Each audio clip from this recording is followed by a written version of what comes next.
Hello everyone. Today we are going to discuss interior of the earth. My name is Kamesh Bansoria and I welcome you again in the journey of UPSC Civil Services examination with IAS Nama. What are today's agenda? We will discuss interior of the earth and we will also see the sources which tells about the interior of the earth. So interior of the earth can be studied on two criteria. First one is chemical composition, how our earth is composed chemically, and the second one is according to the modern theory. When we talk about chemical composition, then the interior of the earth is studied by Edward Swiss. यहाँ पर Edward Suess ने बताया था कि look, our earth is not a single block. Our Earth is not a single block, but it is in concentric layer like onion. ठीक है. इसका क्या मतलब हुआ? इसका मतलब है कि हमारी अर्थ में कई सारी लेयर्स हैं जिसके थ्रू एक अर्थ फॉर्म होती है.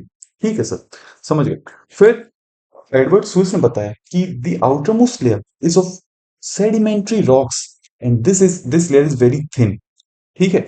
इस ये जो हम आउटर मोस्ट ये जो लेयर देख रहे हैं, this is of sedimentary rocks, sedimentary particles which are mainly through, हम कह सकते हैं erosional activities, because of erosional activities. And below this the main layer is composed of sial. यहां पर उन्होंने बोला कि जो मेन लेयर है वो क्या है? सियाल.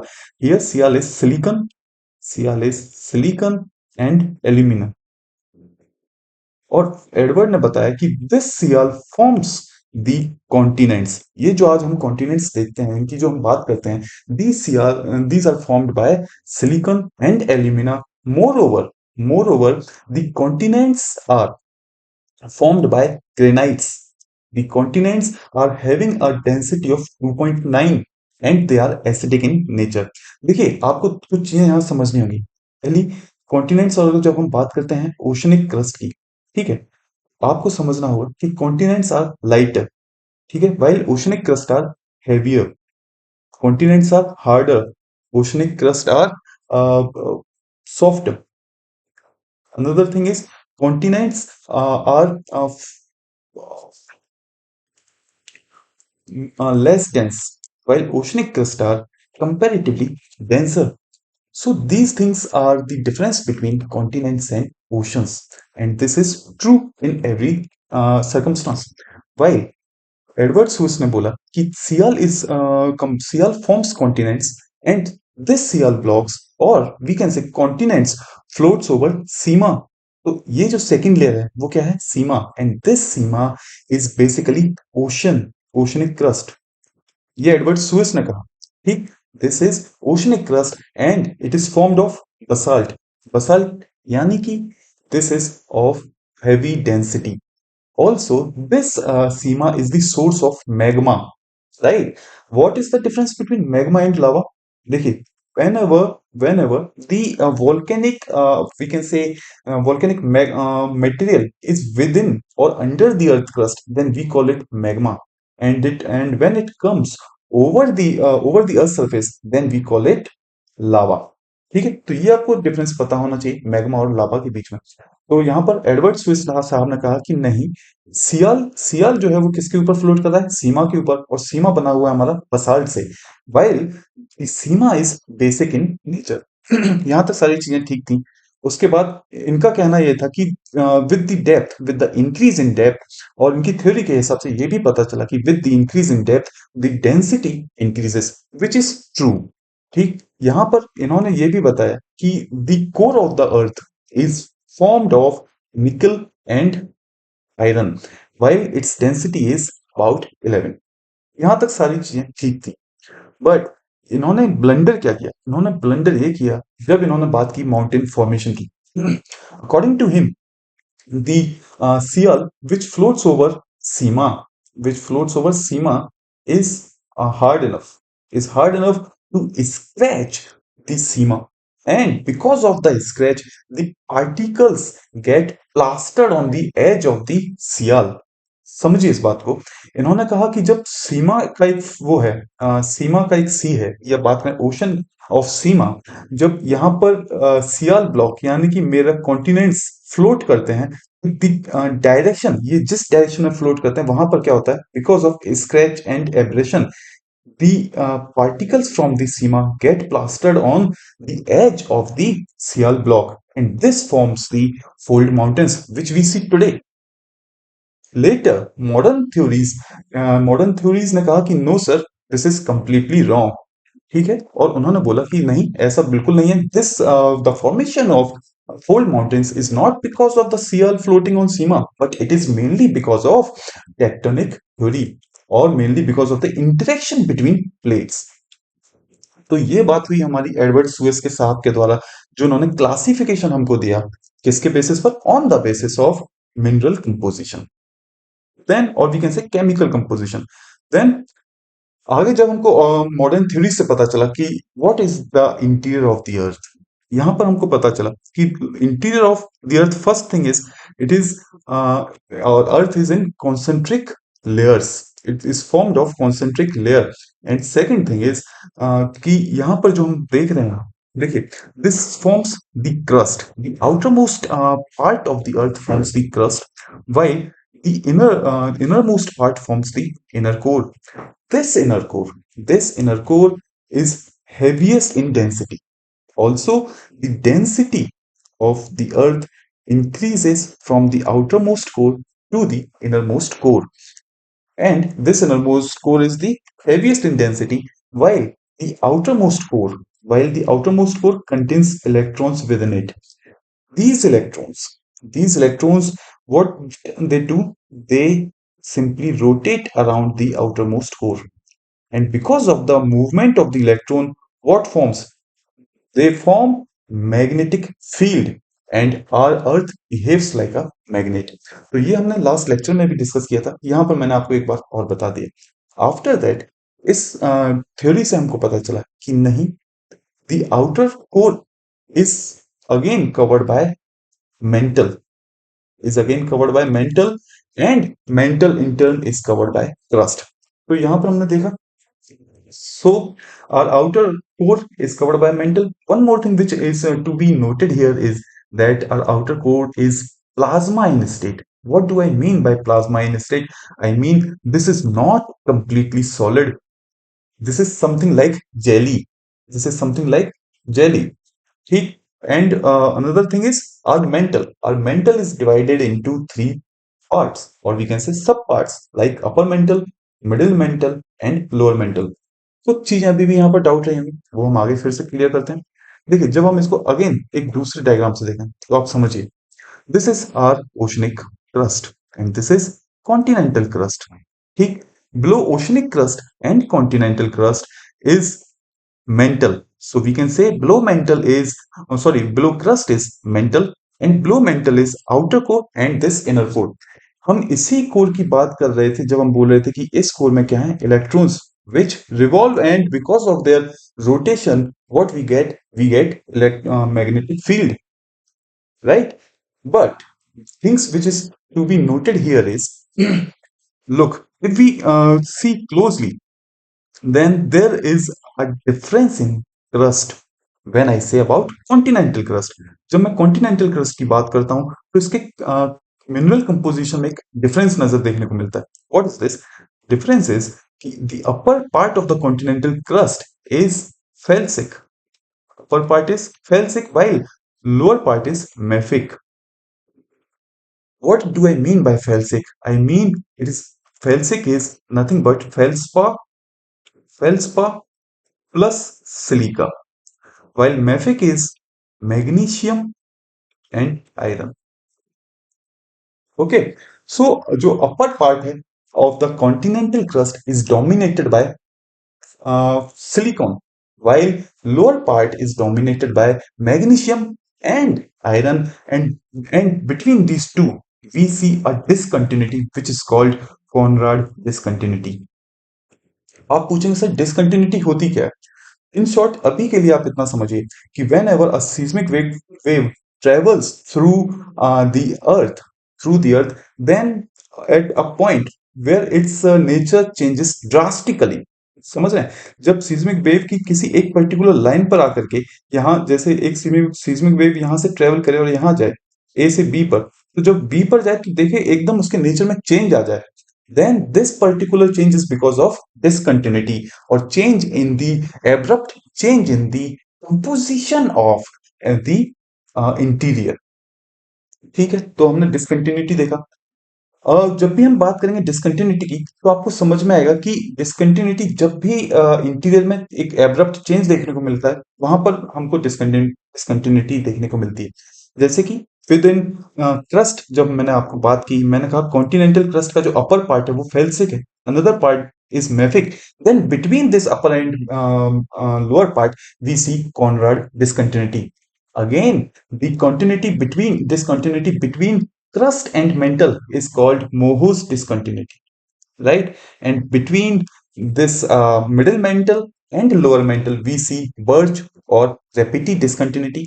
Similarly, between mantle and outer core, we see Gutenberg discontinuity, and between outer core and inner core, we see Lehmann discontinuity. इससे होगा क्या? इससे ये होगा सर कि आपको जब भी क्वेश्चन में, खास करके प्रीलिम्स में, यहाँ से क्वेश्चन बन सकता है कि between which of these two this particular discontinuity is present, so you should have some idea about this. Another thing which is to be noted here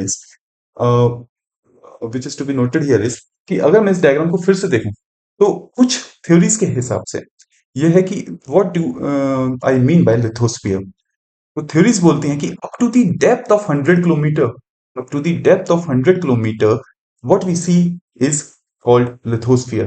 जो हमारा कॉन्टिनेंटल क्रस्ट का सरफेस है और वहां से अगर हम 100 किलोमीटर तक की डेप्थ तक जाएं तो हमको लिथोस्फीयर देखने को मिलता है, देन इट्स गुड। और this lithosphere comprises of what? This lithosphere comprises of crust plus the upper part of upper mantle।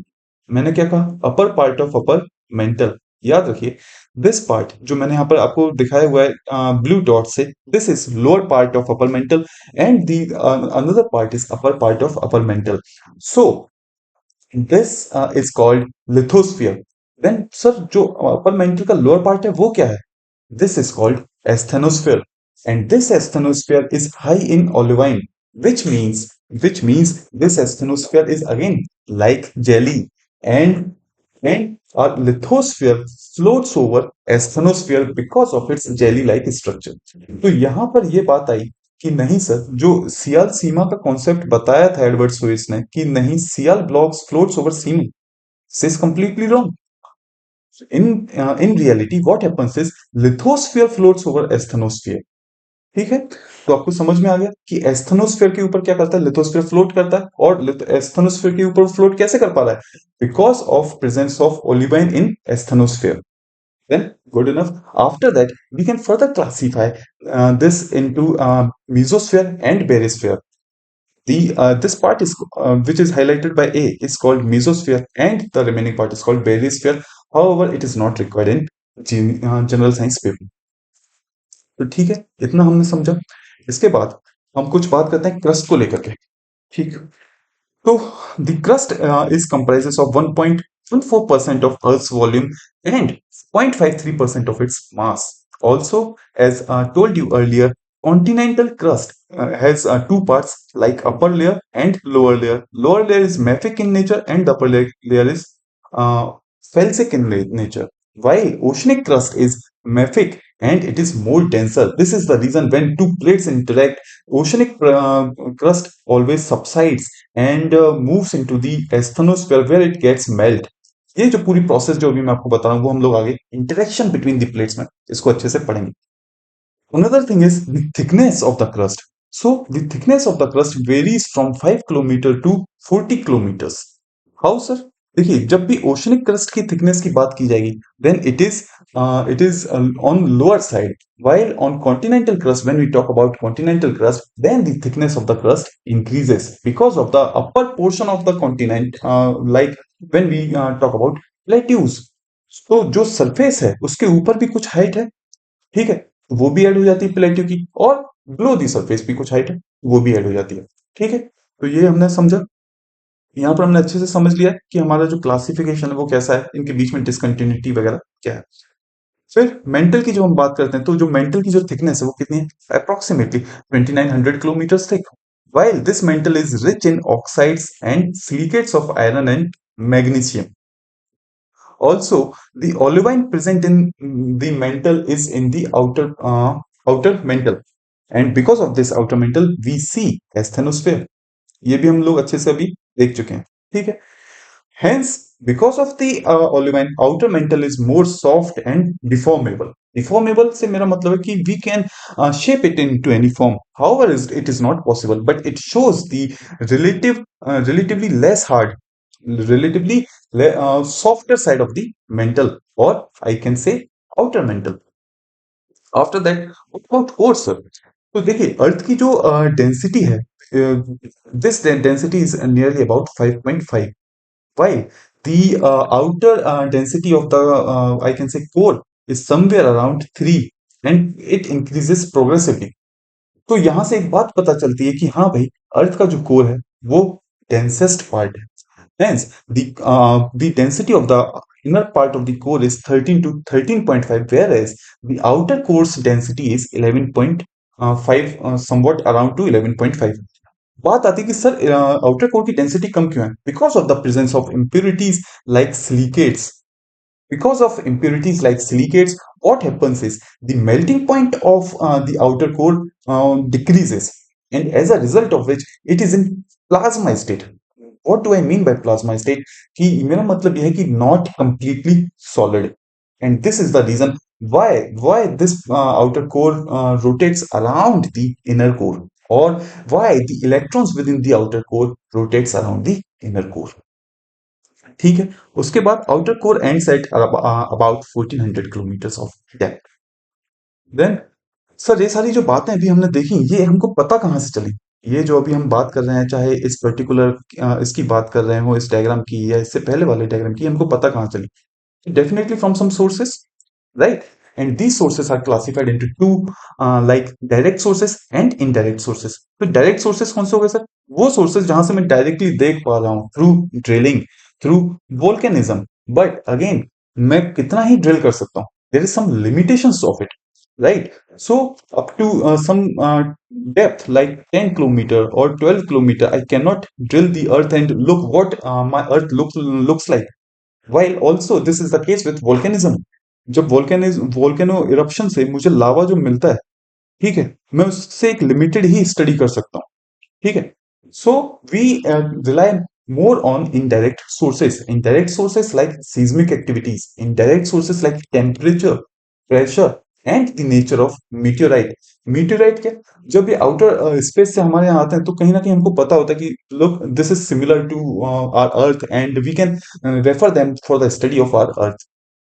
Similarly, we rely on temperature and pressure. With depth, we can see the change in the nature of the temperature and pressure, and can infer that with more depth, अगर हम और ज्यादा गहराई में नहीं जा पा रहे, बट हम ये पता कर सकते हैं कि हाँ, with the trend of increase in temperature and decrease in pressure, हमको ये समझ में आता है कि हाँ भाई, हमारे जो अर्थ का नेचर है वो आगे और डेप्थ में कैसा होगा. ठीक है.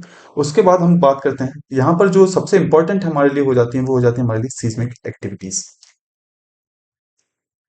ठीक है. तो अभी हम बात करते हैं सीस्मिक एक्टिविटीज की. ठीक. तो देखिए, seismic activities are related to earthquake. सबसे पहले आपको ये समझना होगा, seismic activities are related to earthquake. Also earthquake क्या है sir? Earthquake is nothing but the it is the energy which result in tremors and vibration. यहाँ पर आप देखिए, जब हम इस डायग्राम में अच्छे से देखेंगे तो हमको पता चलेगा, here because of this fault. अब ये fault कैसे आएगा, ये मैं आगे के आपको लेक्चर में बता दूंगा. अभी के लिए बस इतना ही समझिए. यहाँ पर एक पर्टिकुलर पॉइंट से एनर्जी रिलीज होती है. वो एनर्जी डिफरेंट डिफरेंट डायरेक्शंस में क्या करती है? ट्रेवल करती है. And because of the travelling of this energy in different directions, क्या होता है? पार्टिकल्स में एक वाइब्रेशन क्रिएट होता है. ठीक है. And this vibration causes the earthquake. This vibration causes the earthquake. One more thing which is to be noted here is the point from where the energy generates is called the focus, and the point which is closest to the focus is called the epicenter, or we can say that epicenter is just perpendicular to the focus, because the perpendicular distance is the only smallest distance between the focus and epicenter. तो ये चीज हमने यहाँ से समझ ली कि हाँ भाई कौन सी चीज क्या है। उसके बाद जो हम बार बार बात करें एनर्जी ट्रेवल, एनर्जी ट्रेवल, तो एनर्जी ट्रेवल क्या है? देखिए ये जो एनर्जीज होती हैं वो दो तरह की होती हैं, एक electromagnetic waves and second one is mechanical waves. But when we talk about earthquake we are more concerned about mechanical waves. Also, on the basis of the focus, for depth of the focus, we can classify earthquake into three types. One is shallow earthquake, whose focus is somewhere around 70 kilometers. Intermediate earthquake, where the focus lie between 70 to 300 kilometers, and the deep earthquake, where the focus lie between 300 to 700 kilometers. इसके बाद जब हम बात करते हैं, मैंने यहाँ पर कहा कि हमारे लिए इंपॉर्टेंट क्या है, हमारे लिए इंपॉर्टेंट है मैकेनिकल वेव्स। तो जब मैं बात करता हूँ मैकेनिकल वेव्स की, then on the basis of these mechanical waves can be classified on the basis of where they travel. ये कहाँ ट्रेवल करती हैं, एक हम इसके ऊपर क्लासिफिकेशन ले सकते हैं, और दूसरा on the basis of their properties. जब हमारी मैकेनिकल वेव्स सरफेस पर ट्रेवल करती हैं तो हम उनको क्या बोलते हैं, surface waves. And when they travel inside the earth or in the interior of the earth, then we call it body waves. While on the basis of property, we can classify them into primary waves and secondary waves. Also, primary waves are called P waves, longitudinal waves, and secondary waves are called S waves and transverse waves. देखिए, इसका मतलब ये बिल्कुल नहीं है कि body waves के अंदर प्राइमरी वेव्स और सेकेंडरी वेव्स नहीं हो सकती। अगेन बॉडी वेव्स में जो वेव्स हैं उनकी भी कुछ प्रॉपर्टीज होंगी, राइट? तो यहाँ का क्लासिफिकेशन ऐसा बिल्कुल नहीं है कि ये दोनों अलग अलग हैं, ये एक दूसरे में भी हो सकते हैं। सिमिलरली जब हम बात करते हैं बॉडी वेव्स की, तो these waves are like sound waves. These waves are like sound waves. तो सर साउंड वेव से क्या मतलब है? साउंड वेव से मतलब है कि they can travel in all the three mediums, like solid, liquid and gas. Like solid, liquid and gas. ये जो बॉडी वेव्स हैं वो क्या करती हैं, कि तीनों मीडियम में क्या कर सकती हैं, ट्रेवल कर सकती हैं। Again the body waves are faster than surface waves. So two types of body waves are P waves and S waves. Also, things which you need to understand is with the increase in density, जब density बढ़ेगा तो यहाँ पर क्या देखने को मिलता है, we see the increase in the speed or in the velocity of the waves. ठीक है, we see the increase in the velocity of the waves because of the closeness of the particles of the material. So, sir surface wave क्या है? जब भी हम बात करते हैं सरफेस वेव की, तो जैसे ये मेरा अर्थ सरफेस, अर्थ का क्रस्ट है, ठीक है, अर्थ क्रस्ट, या मैं कह सकता हूँ earth surface. Then in such case the surface wave travel along the ground or just below it. So not very much below, around not very much below of the surface. Again, these are the waves which cover the longest distance, and these are the most destructive waves. Rayleigh waves, or we can say R waves, is one of the surface waves, while Love waves or L waves is the another surface wave. So now talk about it when we talk about P waves. Now describing each wave separately. P waves. जब मैं बात करता हूँ P waves की, तो याद रखिए these are the waves which are called primary waves, and also why we call them primary, because यही वो सब पहली वेव्स हैं जो सबसे पहले कहाँ आती हैं, हमारे अर्थ सरफेस पे आती हैं। ठीक है, these are the first waves to appear on the earth surface. Second, the direction of the wave. यहाँ पर मैंने जो पॉइंट्स लिखे हैं आपको समझना होगा। पहला पॉइंट मैं बता रहा हूँ कि ये पी वेव की डायरेक्शन क्या है। सो दिस वेव, अगर मेरी वेव की एनर्जी के जो डायरेक्शन है वहीं पर ये जो पर्टिकुलर पार्टिकल है, this is the direction of my energy, but my waves direction is to and fro of this wave. ये जो मेरी वेव है वो क्या करेगी, इस पर्टिकुलर पार्टिकल को लेफ्ट में ले जाएगी और राइट में ले जाएगी। क्लियर? अभी because of this nature of its to and fro motion, we can say that these waves are push and pull waves, or because of the push, these waves stretch the particular particle or compress it. How? देखिए जब मेरा ये wave जो है, जब ये wave क्या करेगी, एंटर करेगी, then it will compress it, and when it leave the particle or when it leave the object, then it will stretch it. Hence, these are called stretch and compressible waves also. Second thing which you need to understand is these are the waves which can travel through all the three mediums. Which are they? Solid, liquid, and gaseous. And because of their nature also, we can tell about our interior more specifically. Then another is S wave. Look, the direction of the S wave is perpendicular to the direction of energy. अगर मेरी energy का direction ये है तो मेरा S wave का direction क्या होगा? इसके परपेंडिकुलर होगा, राइट? लाइक मेरी एनर्जी ऐसे चल रही है तो एस वेव इसके परपेंडिकुलर में क्या करेगी? पार्टिकल में एक मोशन लेके आएगी and because of this it produces shear stress. ठीक है, लाइक जब आपने गिटार देखा होगा तो गिटार की स्ट्रिंग्स क्या होती हैं? जब आप उसको बजाते हो तो वहां पर एनर्जी फ्रॉम हियर, अगर आप यहाँ से गिटार को बजा रहे हैं, ठीक है, तो एनर्जी यहाँ से कहाँ फ्लो करती है? यहाँ फ्लो करती है, but the direction of the guitar strings moves in this direction, right? It means perpendicular to the flow of the energy. Also, these are the waves which cannot travel through liquid and gaseous state because these liquid and gases do not have shear strength, right? यहाँ पर जब हम बात करते हैं liquid की या gaseous material की तो इनके पास क्या नहीं होता? shear strength नहीं होती. And this is why S waves do not travel through liquid and gaseous states. Another one is Love waves and Rayleigh waves. तो देखिए लव वेव्स में क्या होता है? These are the fastest waves. Love waves are the fastest waves and fastest surface wave. ये surface wave में तो fastest है, बट जो हम बात कर रहे थे हमारी बॉडी वेव्स की, जो हम बात कर रहे थे बॉडी वेव्स की, इनकी जो वेलोसिटी है वो बॉडी वेव से क्या है? कम है. अगेन अगर ये मेरी डायरेक्शन, इनकी डायरेक्शन क्या है? अगर ये मेरी डायरेक्शन है एनर्जी का तो ये परपेंडिकुलर होंगी बट इन हॉरिजॉन्टल प्लेन. आपको समझना होगा कि अगर ये मैं अपना 3D एक फिगर बनाता हूं यहाँ पे, ठीक है, और ये मेरी एक एनर्जी है, ये मैं इस पेन से हाँ, ये मेरी ये मेरा एनर्जी का फ्लो है, ठीक है, तो ये जो एस वेव्स हैं वो क्या करेंगे?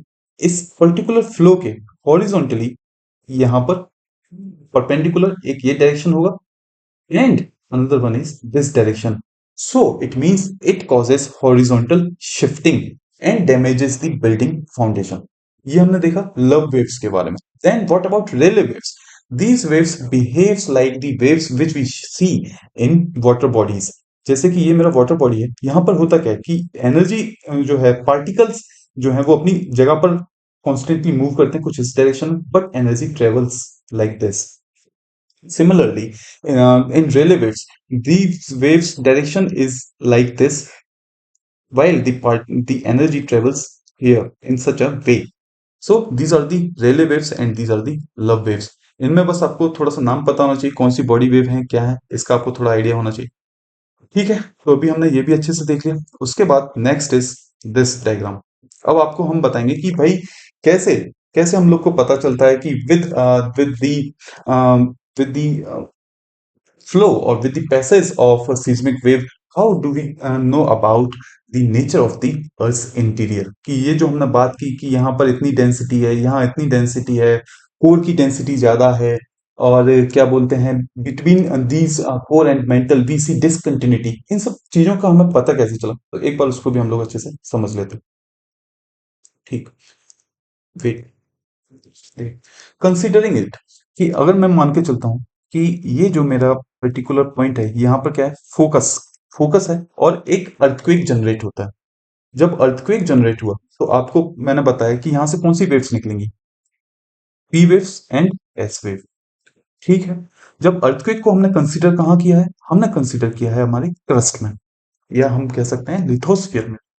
ठीक, बिटवीन बिटवीन अब ये इस डायग्राम को भी आप पैरेलली समझने की कोशिश कीजिए कि अगर यहाँ मेरा अर्थक्वेक जनरेट होता है तो when it travels then the velocity increases.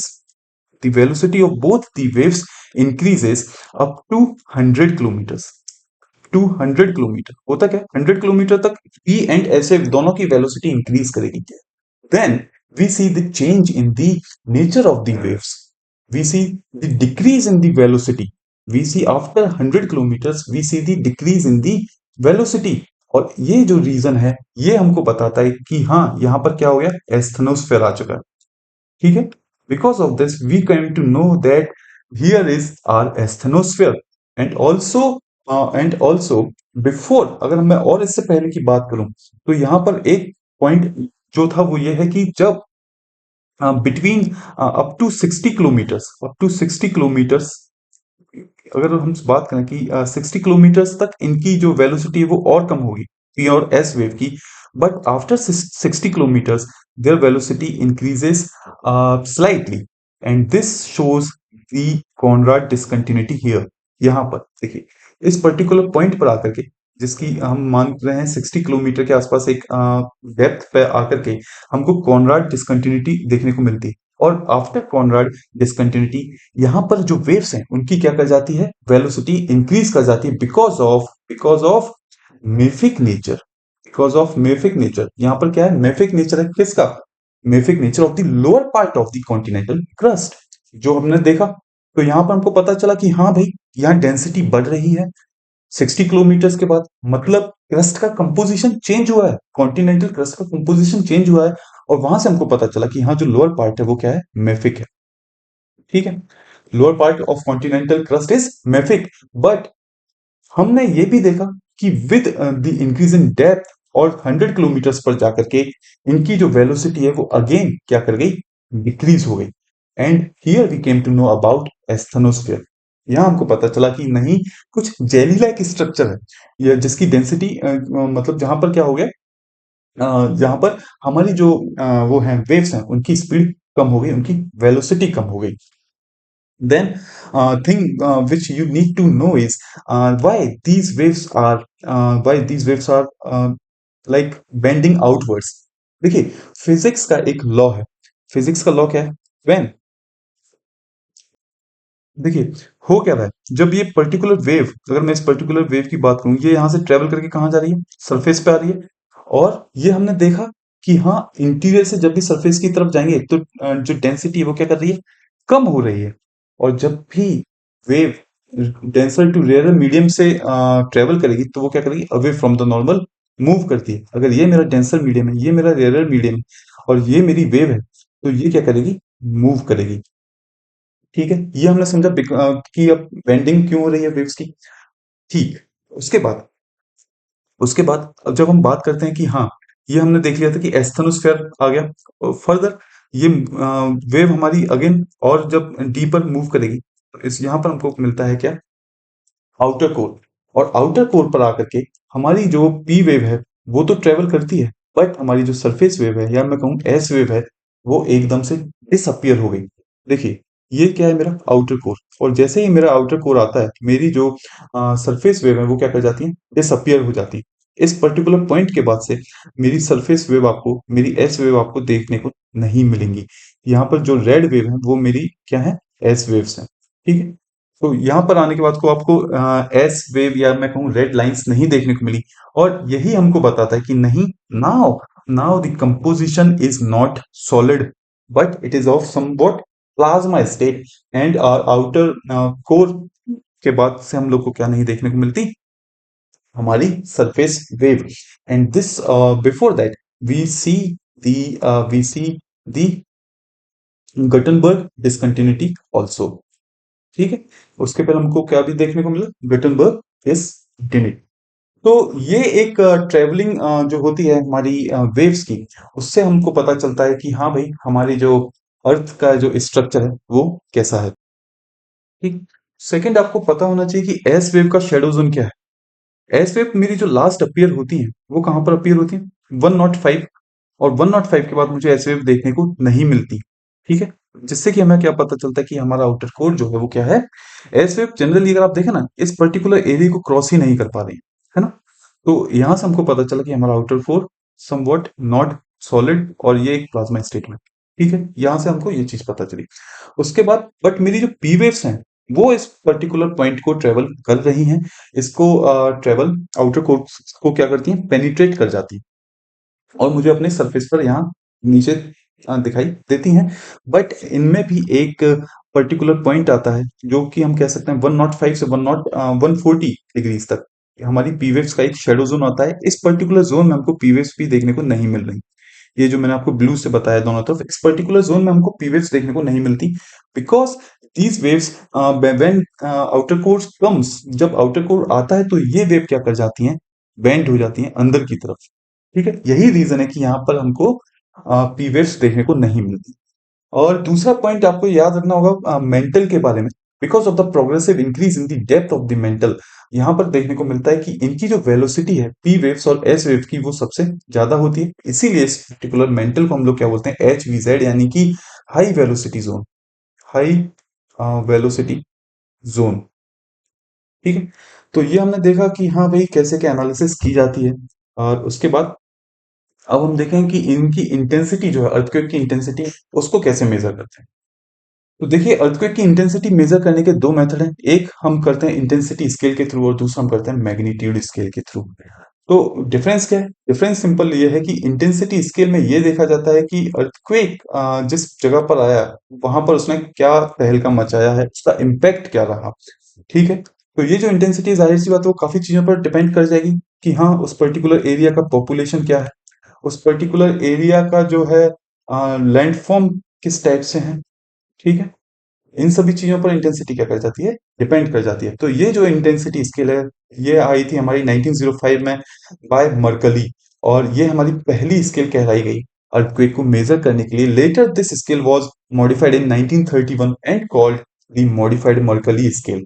ठीक है, ये हमने देख लिया कि इम्पैक्ट वगैरह को बताएगी। अगर वहीं पर कोई मैं कहूं कि एक अनइनहेबिटेड प्लेस पर जब अर्थक्वेक आएगा तो इंटेंसिटी उसकी क्या हो जाएगी, वेरी लो, क्योंकि वहां पर कोई जनसंख्या ही नहीं है, वहां पर लोग, मानिए एक अज्यूम कीजिए वहां पर कोई लोग नहीं रह रहे हैं, तो इस टाइप के अर्थक्वेक, इस टाइप के प्लेस पर जब अर्थक्वेक आएगा तो वहां पर इंटेंसिटी क्या होगी, उसकी लो होगी, चाहे भले ही उसका मैग्नीट्यूड कितना भी हो।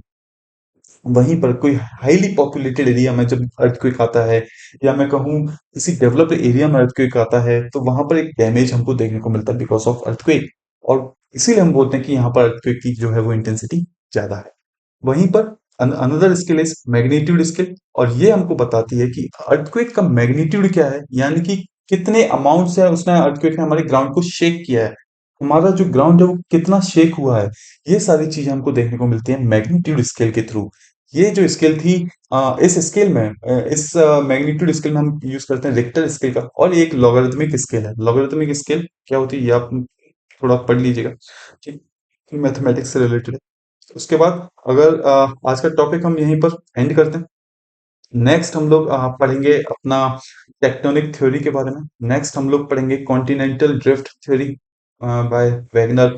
उसके बाद हम लोग बात करेंगे फोल्ड माउंटेन्स के फॉर्मेशन के बारे में। कुछ जो हमारे एपिलोजेनेटिक मूवमेंट है, या मैं कहूँ डायस्ट्रोपिक मूवमेंट, जो भी हमारे मूवमेंट्स हैं अर्थ के, वो हम पढ़ेंगे।